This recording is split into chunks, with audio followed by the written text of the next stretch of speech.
G'day guys, Ben here from The Cultured Kiwi.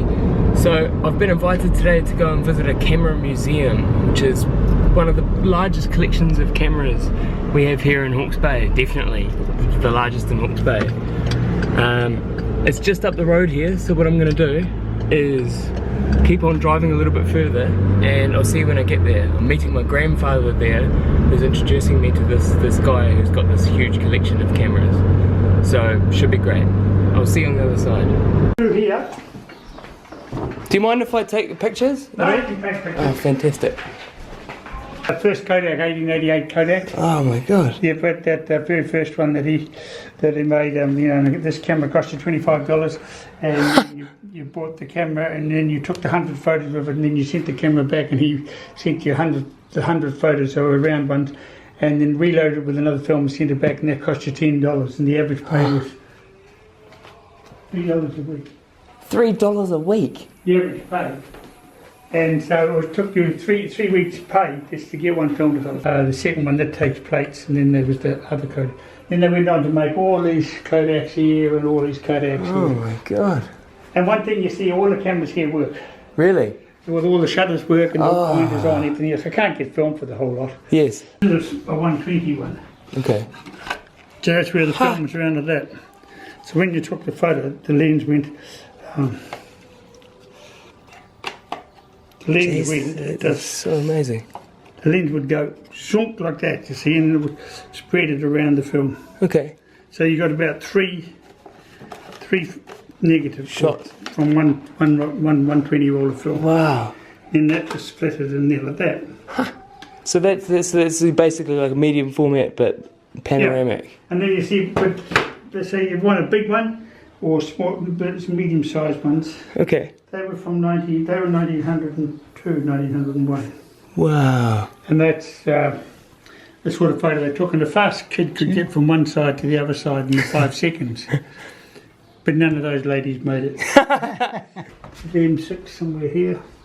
Oh, there it is. M6. There's a black M2, M4. And this one here, you know, Leica was the most expensive camera of the whole lot there. Guess how much that one sold for in 2011? 11 o'clock in the morning now. Is that an M1? Huh? Is that which one's that one? That's a 007. 007. Oh, 2000. I'd say. What do you think? Well, I'll have to pick a big number. 20,000. I don't know. 30,000. New Zealand dollars? Well, it cost about 20,000 for that for Leica to make the copies. Oh, jeez. So go up, up, and very fast. 100. But very much more than that. 200. More than that. At 1.360 million euros. Euros. And then it's sold for 4.9 million US. But I heard it changed hands again a couple of months ago for about 8 million US dollars. That's a 180. That one's quite a good one because you see that. Looks like sort of astronomy or something. No, it's not. Is there? Oh, yeah. Oh wow! I wonder if that goes down there. No. Oh yeah. You can take a photo through that. Jeez, this is super impressive. And then here, these ones are these ones here, but those are all Rolleiflexes and spindling reflex ones, mostly Rolleiflex. Yeah. These ones are some Zeiss ones here, but out here. Well, it just keeps growing. This is Bolex, and this is an 1839 telescope that I can watch the moon getting up to see if they still got my buggy on there. I have to keep a check of it. Jeez. But ordinary rise is over that house over there, so I can see it right through. Oh my god. 1839 this is. What's the focal length? Probably a couple of 2 or 3,000 it must be. Yeah. Because the moon is just big enough to fill the whole full frame. Okay. When you look through it, you can see sections of the moon. Wow. Oh. These are all Zeiss Icon and these ones here, Zeiss Icon. Those are the Pentats, those are early German Kodaks. Those are Russian ones, and these are Zeiss, mostly Zeiss. See, these sort of cameras, these cameras like in 1950s and 60s, they cost a lot of money, like £200 or £300 in. So when the guy bought them, and the family or something, he never used them very much. He'd only take them out on a fine day and maybe take 1 or 2 photos. Yeah. They always kept them in perfect order and kept them in cases because they cost that much. And they never had much use. And so when you find them like the States and that, they're usually in pretty good order. They've just been, except that usually the shutter speeds are a bit slow because some of them haven't been operated for maybe 20 or 30 years. Okay. So what would you do to repair them in that case? Well, shutter speeds you can usually get them right by just working them for a few times and keep on.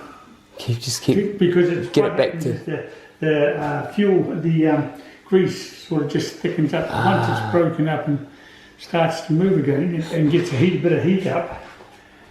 And these ones here, like this, your camera in front of the hand here. Well, this is one for taking 400 photos, you see. Oh. That takes 450. I didn't even know they had anything like that. That for press things, you see. How long have you been collecting cameras for? I got the first one 10:30. 1958. Oh right, I thought you were going to say this morning. Now these ones are made by Wild or Leica. Leica took over Wild in 2001, 2. So they were Wild Hertog. Then they went on to make them. But this camera here is a Zeiss Icon one. This camera cost the equivalent of $1 million in 1965. And they could fly over like Wellington, 25,000 feet, no 6,000 feet, sorry, at 225 miles an hour. And with this camera they could pick out people smoking.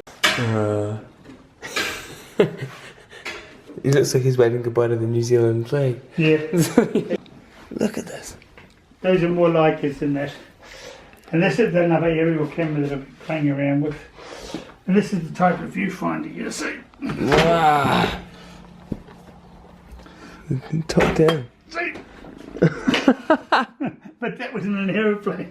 So, I thought I was a bit obsessive having about 6 cameras. And what I've learned is that this is not only the biggest collection of cameras in New Zealand, but it's one of the biggest private collections in the world of cameras. I mean, this is the room just full of Leicas, just Leicas. And look.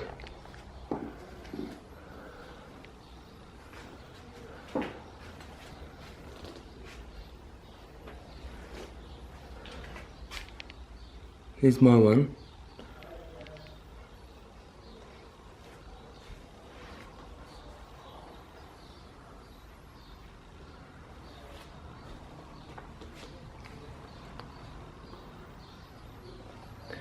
Look at this. This is an 800mm lens. 800mm.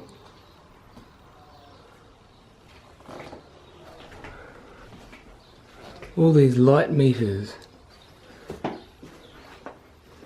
Miniature cameras. Look at these sets here. You know, this is incredible. Absolutely incredible. All the old Leicas. It's the first ever made.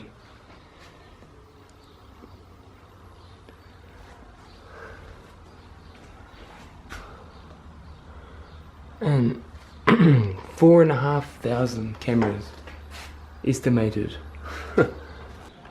See here, this is the first plate camera by Ernest, the guy who founded Leica, from 1880 to 1890. And not only is there one,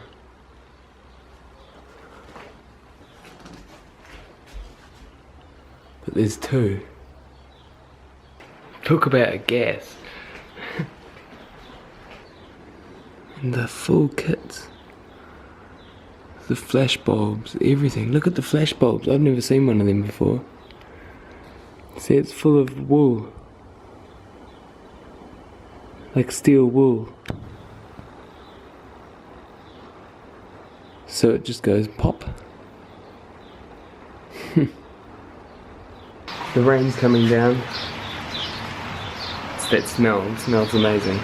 But that's the end of my little tour, and